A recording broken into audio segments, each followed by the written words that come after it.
నమస్కారం ఘంటారావానికి స్వాగతం. ముందుగా ప్రధాన అంశాలు. ఫోన్ ట్యాపింగ్ కేసులో కేటీఆర్ కు సిట్ నోటీసులు. రేపు ఉదయం 11 గంటలకు విచారణకు రావాలని పిలుపు.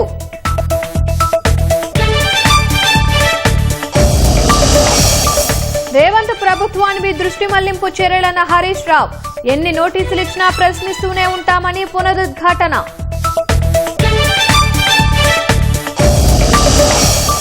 చట్టం ప్రకారం ఫోన్ ట్యాపింగ్ అతిపెద్ద నేరమన్న కాంగ్రెస్. తప్పు చేసిన వారు శిక్ష అనుభవించక తప్పదన్న మహేష్ కుమార్ గౌడ్.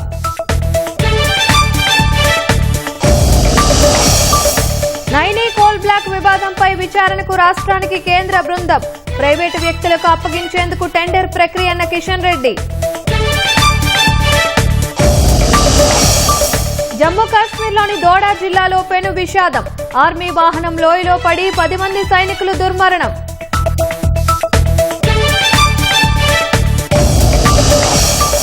జార్ఖండ్ ఎదురుకాల్పుల్లో 15 మంది మావోయిస్టులు హతం. మృతుల్లో సెంట్రల్ కమిటీ కీలక సభ్యుడు పతిరాం మాంఝీ.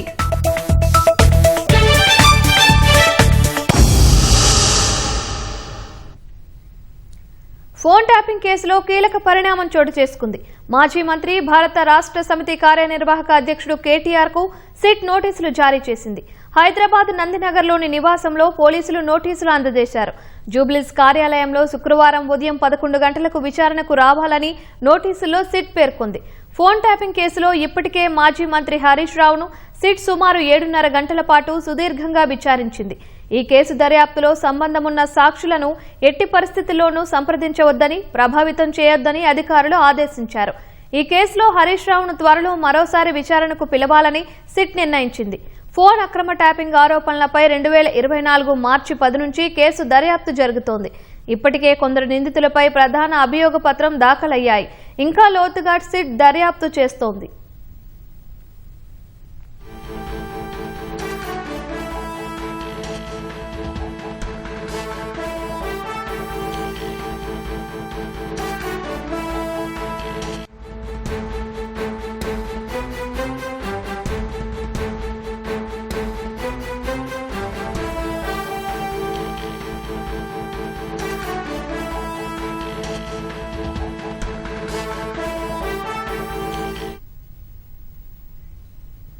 ఫోన్ ట్యాపింగ్ కేసులో కేటీఆర్ కు సిట్ నోటీసులపై మాజీ మంత్రి హరీష్ రావు స్పందించారు. ప్రభుత్వ అవినీతిని ప్రశ్నిస్తున్నందుకే సిట్ నోటీసులతో బీఆర్ఎస్ నాయకులను వేధిస్తున్నారని హరీష్ రావు ఆక్షేపించారు. ఎన్ని కేసులు పెట్టినా ప్రజాపక్షాన ప్రజా ప్రభుత్వాన్ని నిలదీస్తూనే ఉంటామని హరీష్ రావు స్పష్టం చేశారు. ఎన్ని దృష్టి మళ్లింపు చర్యలు చేపట్టినా వదిలే ప్రసక్తే లేదని తేల్చి చెప్పారు. ప్రజలు నిలదీస్తున్నారని డైవర్షన్ టాక్టిక్స్.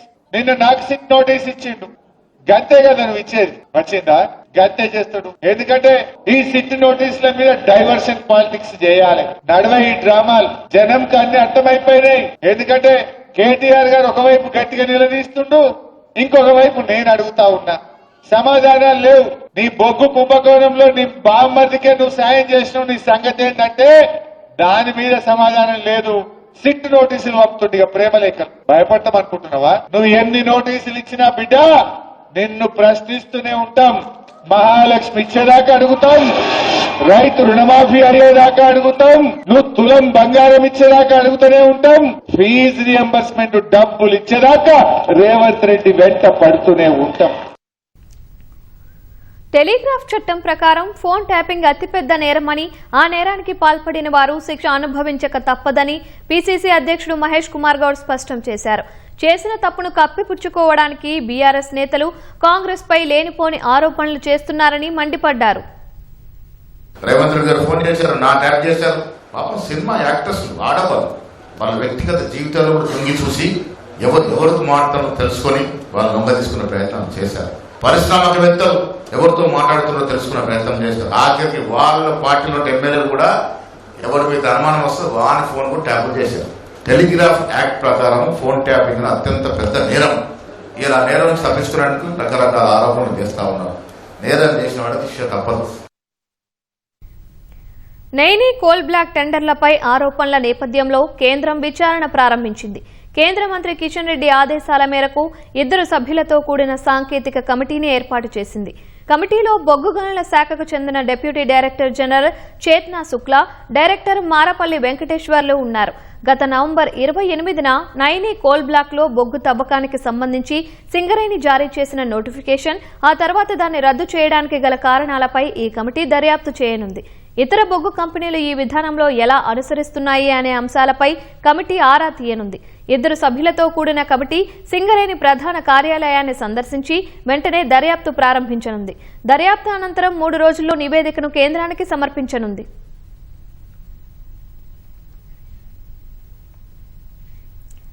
భారత్ ఫ్యూచర్ సిటీలో 5,000 కోట్ల రూపాయల పెట్టుబడితో ఏఐ డేటా సెంటర్ ఏర్పాటు చేసేందుకు యూవీసీ ఓల్డ్ సంస్థ ముందుకు వచ్చింది.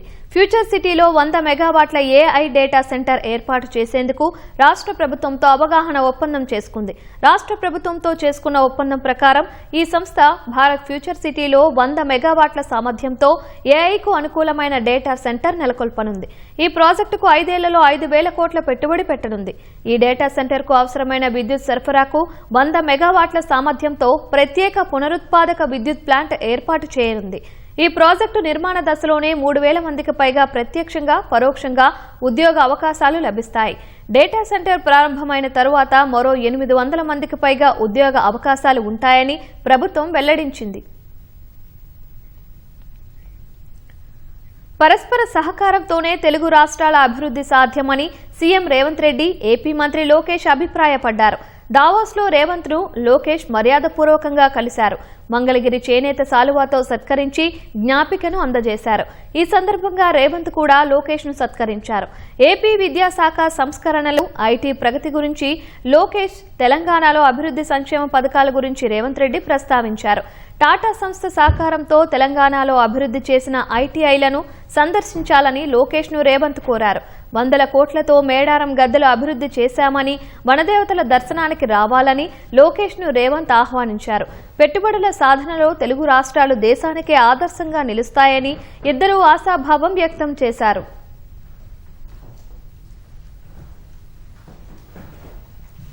రాష్ట్రంలో అత్యధిక పంట కొనుగోలు చేసి దేశంలోనే రికార్డు నెలకొల్పామని పౌర సరఫరాల శాఖ మంత్రి ఉత్తమ్ కుమార్ రెడ్డి అన్నారు. హైదరాబాద్ బేగంపేటలో ధాన్యం సేకరణపై మంత్రి ఉత్తమ్ సమీక్ష నిర్వహించి లీగల్ ఎన్ఫోర్స్మెంట్ మార్గదర్శకాలు విడుదల చేశారు. ఈ సందర్భంగా ప్రభుత్వం సాధించిన విజయాలపై పౌర సరఫరాల శాఖ ముఖ్య కార్యదర్శి Stephen Ravindra power point presentation ఇచ్చారు. ఖరీఫ్ మార్కెటింగ్ సీజన్లో విజయవంతంగా ధాన్యం సేకరించి 15 లక్షల మంది రైతులకు లబ్ధి చేకూర్చామని తెలిపారు. రేషన్ దుకాణాల ద్వారా 85% జనాభాకు సన్నబియ్యం అందిస్తున్నామని మంత్రి వెల్లడించారు. భారతదేశంలోని 29 రాష్ట్రాల్లో highest ever purchase of any crop by any state is Telangana state.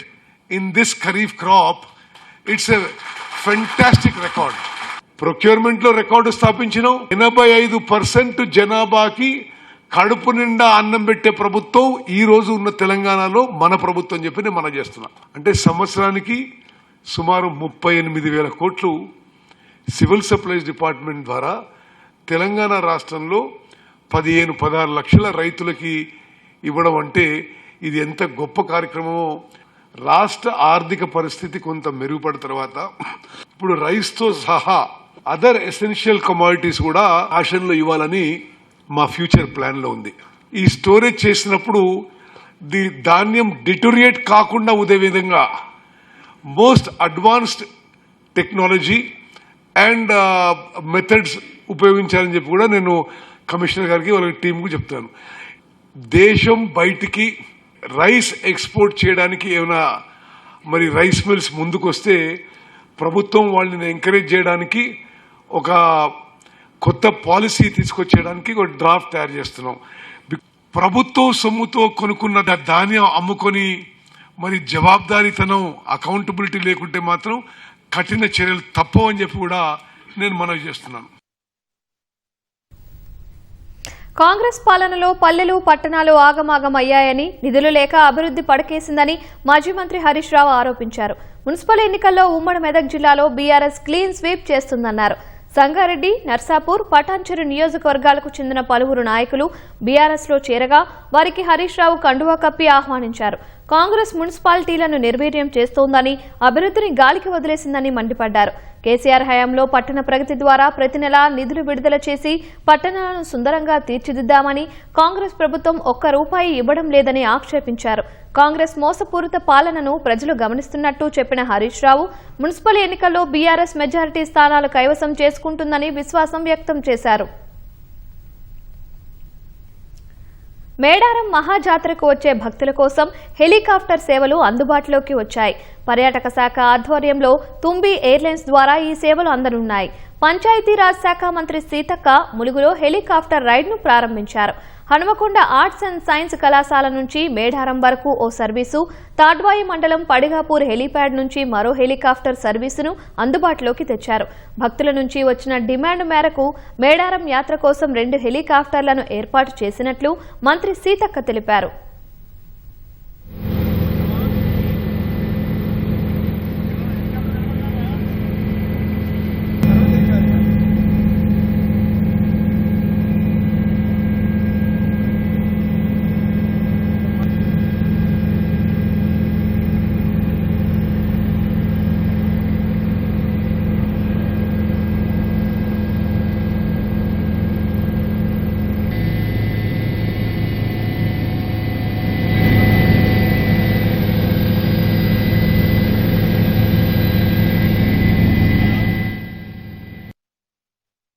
Sarlamma చరిత్ర చూస్తే ఖాళీ బాట నుంచి కార్ల వరకు వచ్చింది.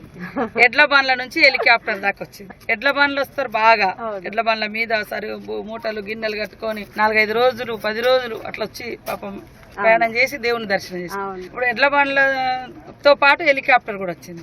మా చిన్నతనంలో మా ఊరు నుంచి మేము మేడారం 3 రోజులు కాలి నడుచుకుంటా పోయేది. హెలికాప్టర్ కూడా ఒకటి పెట్టడమే గగనము గొప్పగా అనిపించేది. కానీ ఈసారి 2 కూడా పెడుతున్నాం. పబ్లిక్ యొక్క డిమాండ్, భక్తుల యొక్క డిమాండ్. ఆన్లైన్ సర్వీస్ కూడా ఉంది. వరంగల్ నుంచి అయితే 31,000 పెట్టిరు మేడారం వరకు. విత్ ఇన్ మేడారంలో అయితే 4,000 రూపాయలు 4,800 పెట్టిరు. 4,800 పెట్టడం జరిగింది. అందరూ ఈ యొక్క మన గవర్నమెంట్ తరఫున టూరిజం డిపార్ట్మెంట్ పెట్టినటువంటి హెలికాప్టర్ సౌకర్యాన్ని కూడా అందరూ సద్వినియోగం చేసుకోవాలని కోరుతూ, జార్ఖండ్లోని సింగ్భూమ్ జిల్లాలో జరిగిన ఎన్కౌంటర్లో మావోయిస్టు సెంట్రల్ కమిటీ సభ్యుడు పతిరాం మాంఝీ సహా 15 మంది మావోయిస్టులు మృతి చెందారు. పతిరాం మాంఝీపై 6 రాష్ట్రాల్లో మొత్తం 5 కోట్ల రూపాయల రివార్డు ఉంది. భద్రతా బలగాలపై జరిగిన పలు దాడుల్లో ఆయన కీలక పాత్ర పోషించారు. ఇప్పటికే పలువురు అగ్ర నాయకులను కోల్పోయిన మావోయిస్టు పార్టీ పతిరాం మాంఝీ మృతితో మరింత డీలా పడే అవకాశం ఉంది. జార్ఖండ్లోని సింగ్భూమ్ జిల్లాలో ఈ ఉదయం నుంచి భద్రతా బలగాలు మావోయిస్టుల మధ్య కాల్పులు జరుగుతున్నాయి. మావోయిస్టు వ్యతిరేక ఆపరేషన్లో భాగంగా సరందా అటవీ ప్రాంతంలో కోబ్రా దళాలు కూంబింగ్ నిర్వహిస్తుండగా మావోయిస్టులు తారసపడ్డారు.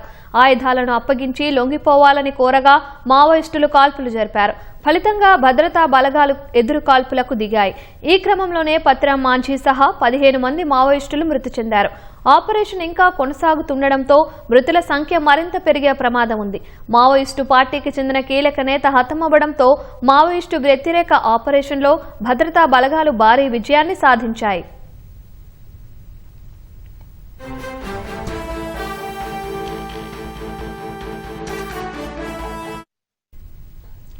గత కొన్నేళ్లుగా మావోయిస్టు పార్టీలో పతిరాం మాంఝీ అలియాస్ అనల్ కీలకంగా వ్యవహరిస్తున్నాడు.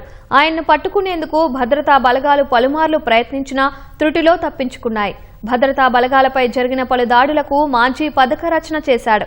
ఈ ఉదయం నుంచి భద్రతా బలగాలు మావోయిస్టుల మధ్య కాల్పులు జరుగుతున్నాయని కొల్హాన్ డీఐజీ అనురంజన్ తెలిపారు.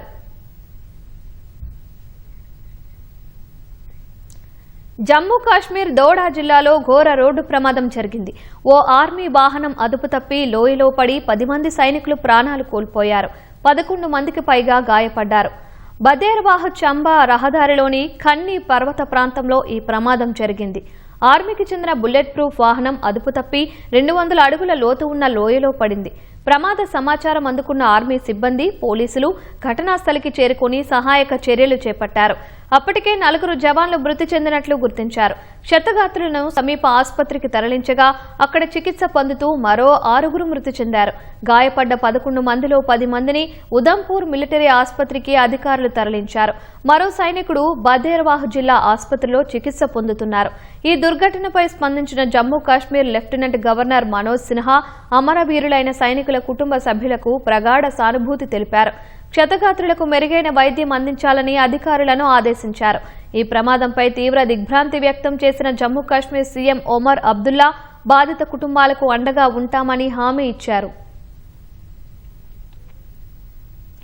తమిళ నటుడు విజయ్ పార్టీ టీవీకేకు కేంద్ర ఎన్నికల సంఘం విజిల్ గుర్తును కేటాయించింది. మొత్తం 10 గుర్తులను ప్రతిపాదించగా విజిల్ గుర్తును విజయ్ ఎంచుకున్నట్లు ఆ పార్టీ నేత సిటిఆర్ నిర్మల్ కుమార్ చెప్పారు. విజిల్ గుర్తును తమ పార్టీ విజయానికి మొదటి మెట్టుగా భావిస్తున్నట్లు ఆయన పేర్కొన్నారు. విజయ్ తమిళనాడు ముఖ్యమంత్రి కావాలని ప్రజలు కోరుకుంటున్నారని ఆయన తెలిపారు. గతంలో విజయ్ నటించిన బిగిల్ సినిమాకు తెలుగులో విజిల్ అనే పేరు పెట్టారు. మరో నటుడు కమల్ హాసన్ పార్టీ మక్కల్ నీది మయ్యం ఎంఎన్ఎంకు బ్యాటరీ టార్చ్ గుర్తును కేటాయించింది. తమిళనాడు అసెంబ్లీ కొన్ని నెలల్లో ఎన్నికలు జరగనున్నాయి.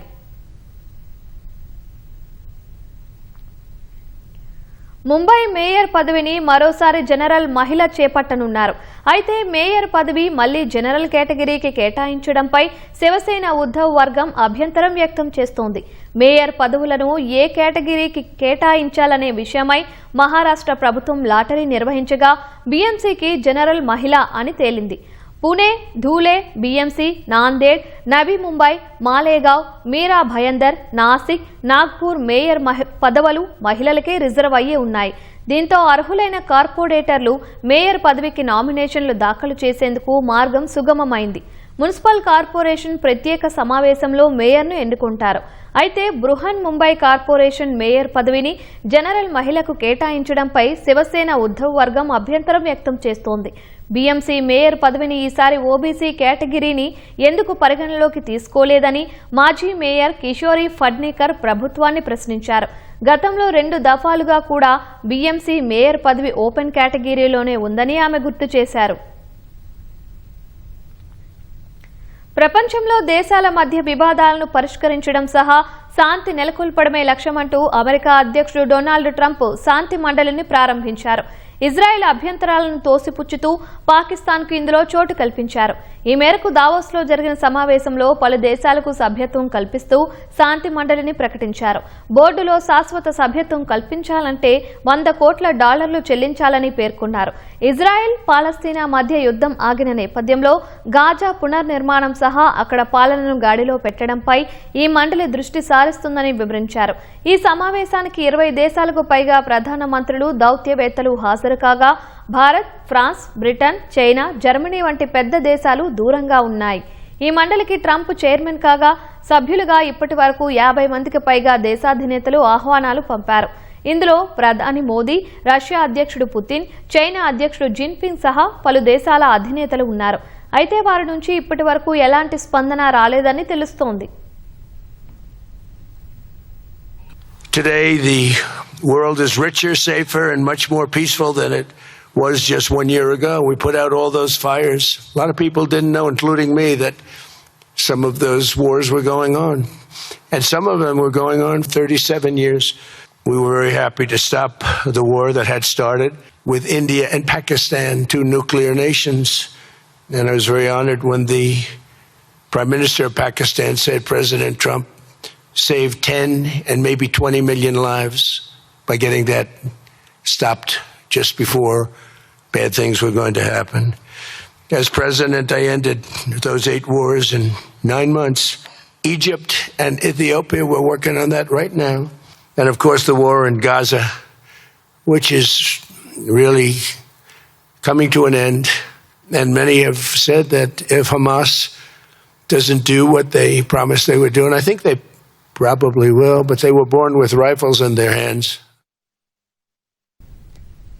బెంగళూరు అంతర్జాతీయ విమానాశ్రయంలో దక్షిణ కొరియా మహిళపై లైంగిక వేధింపులకు పాల్పడిన వ్యక్తిని పోలీసులు అరెస్టు చేశారు. ఈ నెల 19న దక్షిణ కొరియాకు చెందిన పర్యాటకురాలు స్వదేశానికి వెళ్లేందుకు కెంపెగౌడ అంతర్జాతీయ విమానాశ్రయానికి వచ్చారు. ఇమిగ్రేషన్ తనిఖీల అనంతరం టెర్మినల్ వైపు వెళ్తుండగా మొహమ్మద్ అఫాన్ అనే గ్రౌండ్ సిబ్బంది టికెట్ చెక్ చేయాలంటూ ఆ మహిళను ఆపాడు. చెక్ ఇన్ లగేజీ నుంచి శబ్దం వస్తుందని, స్క్రీనింగ్ కౌంటర్ వరకు వెళ్లి తనిఖీలు నిర్వహించడానికి ఆలస్యం అవుతుందని విదేశీ మహిళతో చెప్పాడు. ఈ క్రమంలో వ్యక్తిగతంగా తనిఖీ చేయాలంటూ ఆమెను పురుషుల వాష్రూమ్ సమీపానికి తీసుకెళ్లారు. అభ్యంతరం చెప్పినప్పటికీ ఆమెను అనుచితంగా తాకాడు. ఆమె ప్రతిఘటించడంతో అతడు అక్కడి నుంచి వెళ్లిపోయాడు. ఈ విషయంపై ఆమె విమానాశ్రయ సిబ్బందికి ఫిర్యాదు చేయగా వారు నిందితుడిని పట్టుకుని పోలీసులకు అప్పగించారు.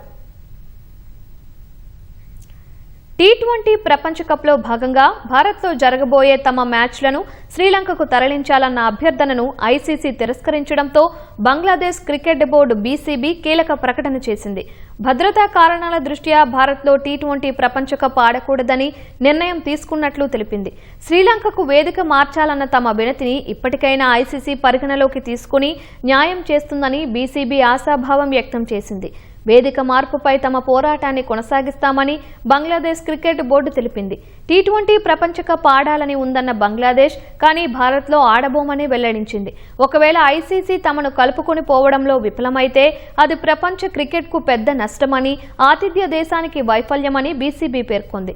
మరోవైపు భారత్లో పొట్టి కప్పు జరిగే ఏ దేశంలో అయినా బంగ్లా ఆటగాళ్లు, అధికారులు, అభిమానులకు ముప్పు వాటిల్లుతుందని, సంకేతాలేమీ లేనందున షెడ్యూల్ ప్రకారమే మ్యాచ్లు జరుగుతాయని ఇంతకుముందు ఐసీసీ స్పష్టం చేసింది.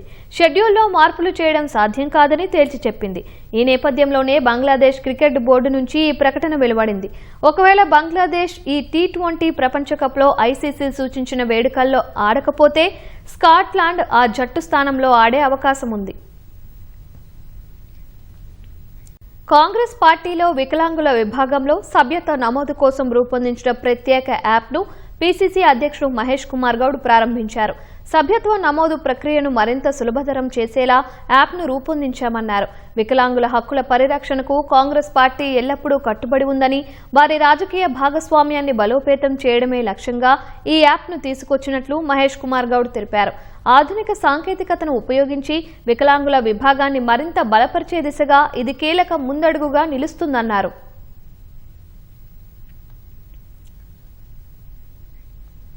రాష్ట్రానికి మరో అమృత్ భారత్ ఎక్స్ప్రెస్ రైలు కేటాయించారు. శుక్రవారం దేశవ్యాప్తంగా 4 అమృత్ ఎక్స్ప్రెస్ రైళ్లను ప్రధానమంత్రి మోదీ కేరళలోని తిరువనంతపురం నుంచి జెండా ఊపి ప్రారంభించనున్నారు. ఇందులో తిరువనంతపురం నుంచి చర్లపల్లి వరకు నడిచే అమృత భారత్ ఎక్స్ప్రెస్ కూడా ప్రారంభం కానుంది. ఇప్పటికే చర్లపల్లి ముజఫర్పూర్ మధ్య ఒక అమృత్ భారత్ ఎక్స్ప్రెస్ సేవలందిస్తుండగా రాష్ట్రానికి ఇది రెండోది. ఎక్కువ దూరం ప్రయాణించే రైలు రూట్లలో ప్రయాణికులకు మరింత సులభతరమైన, సౌకర్యవంతమైన ప్రయాణం అందించడమే ఈ అమృత్ భారత్ ఎక్స్ప్రెస్ ప్రత్యేకత. ఈ రైలు ఆధునిక పద్ధతుల్లో స్వదేశీ సాంకేతికతతో డిజైన్ చేశారు. అందుబాటు ధరలకే వివిధ సౌకర్యాలను అందుబాటులోకి తీసుకొచ్చారు. రాష్ట్రానికి ప్రత్యేకంగా మరో అమృత్ భారత్ రైలును కేటాయించినందుకు ప్రధానమంత్రికి కేంద్ర మంత్రి కిషన్ రెడ్డి ధన్యవాదాలు తెలిపారు. రేపటి వసంత పంచమి పర్వదినం కోసం ప్రముఖ పుణ్యక్షేత్రం బాసరలో ఏర్పాట్లు పూర్తయ్యాయి. శ్రీ జ్ఞాన సరస్వతి అమ్మవారికి దేవాదాయ శాఖ మంత్రి కొండా సురేఖ పట్టు వస్త్రాలు సమర్పించనున్నట్లు ఆలయ అధికారులు తెలిపారు. భక్తుల రద్దీని దృష్టిలో పెట్టుకుని అదనపు క్యూలైన్లు ఏర్పాటు చేశారు. తెల్లవారుజాము నుంచి సుప్రభాత సేవ, అభిషేకంతో పాటు అక్షరాభ్యాసాలు ప్రారంభిస్తామని తెలిపారు. రేపు 23వ తారీఖు ఉదయం 3 గంటల నుండి కూడాను చిన్నారులకి అక్షరాభ్యాస కార్యక్రమం ప్రారంభమవుతుంది. 3 గంటల నుండి కూడాను సాయంత్రం 6 గంటల వరకు ఈ కార్యక్రమం నిర్వహించబడుతుంది. 23వ తారీఖు సాయంత్రం 6:30 నుండి అమ్మవారి సన్నిధిలో 108 వీణలతోటి వీణా కార్యక్రమం కూడా ఉన్నదండి. భక్తులు అధిక సంఖ్యలో వచ్చి అమ్మవారిని దర్శనం చేసుకుని అమ్మవారి పాత్రలు కాగలరని కోరనండి. హైదరాబాద్ జూబ్లీహిల్స్ పెద్దమ్మ తల్లి దేవాలయంలో ఈ నెల 23 నుంచి 26 వరకు రథోత్సవం నిర్వహిస్తున్నట్లు ఆలయ అధికారులు తెలిపారు. ఉత్సవాల్లో భాగంగా 23న రాత్రి 8 గంటలకు అమ్మవారి ఉత్సవ మూర్తికి పల్లకీ సేవ నిర్వహించనున్నారు. 25న ఉదయం చండీ హోమం, రథపూజ, పూర్ణాహుతి చేసి సాయంత్రం 6 గంటలకు అమ్మవారిని రథంపై ఊరేగించనున్నారు. 26న ఉదయం 9 గంటలకు అమ్మవారి ఉత్సవమూర్తికి పుష్కరిణి అవభృత స్నానం నిర్వహించనున్నట్లు ఆలయ అధికారులు పేర్కొన్నారు.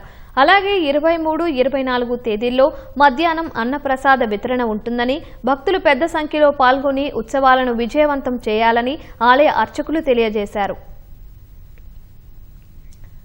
నిజామాబాద్ జిల్లా నందిపేటలో దొంగలు బీభత్సం సృష్టించారు. దేవమ్మ గుడి, మార్కండేయ, రేణుకా ఎల్లమ్మ ఆలయాల్లో దుండగులు చోరీకి పాల్పడ్డారు. దేవాలయాల్లో చొరబడ్డ దొంగలు హుండీలను ధ్వంసం చేసి నగదు అపహరించారు. దేవమ్మ ఆలయంలోని సీసీ కెమెరాలను దుండగులు ధ్వంసం చేశారు. ఘటనా స్థలికి చేరుకున్న పోలీసులు కేసు నమోదు చేసుకుని దర్యాప్తు చేస్తున్నట్లు వెల్లడించారు. సంగారెడ్డి జిల్లా విద్యుత్ కార్యాలయం వద్ద సమస్యలు పరిష్కరించాలంటూ విద్యుత్ ఉద్యోగులు ధర్నా చేపట్టారు. సిబ్బంది కొరత ఉన్నా పనులు పూర్తి చేయాలనే నిరంకుశ వైఖరిని వీడాలని డిమాండ్ చేశారు. విధుల్లోకి వచ్చి 2 సంవత్సరాలు పూర్తి కాకుండానే బదిలీ చేయడంపై ఆందోళన వ్యక్తం చేశారు. 50% స్పాట్ బిల్లింగ్ విధానాన్ని స్థిరీకరించి అమలు చేయాలని డిమాండ్ చేశారు. మొత్తం 31 డిమాండ్లతో వినతి పత్రాన్ని సంగారెడ్డి జిల్లా విద్యుత్ అధికారికి అందించారు. కార్మికుల సమస్యలను పరిష్కరించాలి. భవిష్యత్తులో ఇదే పరిస్థితి కనుక వస్తే మరి రాష్ట్ర వ్యాప్తమైనటువంటి ఉద్యమం తప్పకుండా అన్ని కంపెనీలలో చేయాల్సి ఏర్పడుతుంది. మరి మెయిన్ ముఖ్యంగా మా డిమాండ్లు ఏంటంటే కింది స్థాయి రిక్రూట్మెంట్ జరగాలి. అదేవిధంగా తక్షణమే ప్రమోషన్లు అనేది ఇవ్వాలి. విద్యుత్ సంస్థనే ప్రైవేటీకరణ చేసే విధంగా కేంద్ర ప్రభుత్వము కొన్ని చేస్తున్నటువంటి ఎత్తులకు పై ఎత్తులకు కొంతమంది అధికారులు ఈరోజు ఈ రాష్ట్ర ప్రభుత్వానికి నష్టం చేసే విధంగా, ఈ రాష్ట్ర ప్రభుత్వానికి నష్టం చేకూర్చే విధంగా కార్మికుల మీద ఒత్తిడి తీసుకొచ్చి ఇబ్బందులకు గురి చేస్తున్నారు. ముఖ్యంగా ఈ రాష్ట్ర ప్రభుత్వము మరి ప్రతిష్టాత్మకంగా తీసుకొచ్చినటువంటి 24 గంటల ఉచిత విద్యుత్ రైతులకు కావచ్చు, అట్లాగే గృహజ్యోతి 200 యూనిట్లకు కావచ్చు, ఇలా లక్షలాది మంది రైతులకు మరి ముఖ్యంగా గృహిణులకు కూడా ఈరోజు విద్యుత్తును అందిస్తున్నారు. ఇది పోరాటం తప్పదు. పెద్దలు ఐఎన్టీసీ అధ్యక్షులు డాక్టర్ జి సంజయ్ రెడ్డి గారి నాయకత్వంలో ఖచ్చితంగా మేము ఉన్నటువంటి సమస్యలను ఈ త్వరలోనే ముఖ్యమంత్రి వర్యులు శ్రీ రేవంత్ రెడ్డి గారు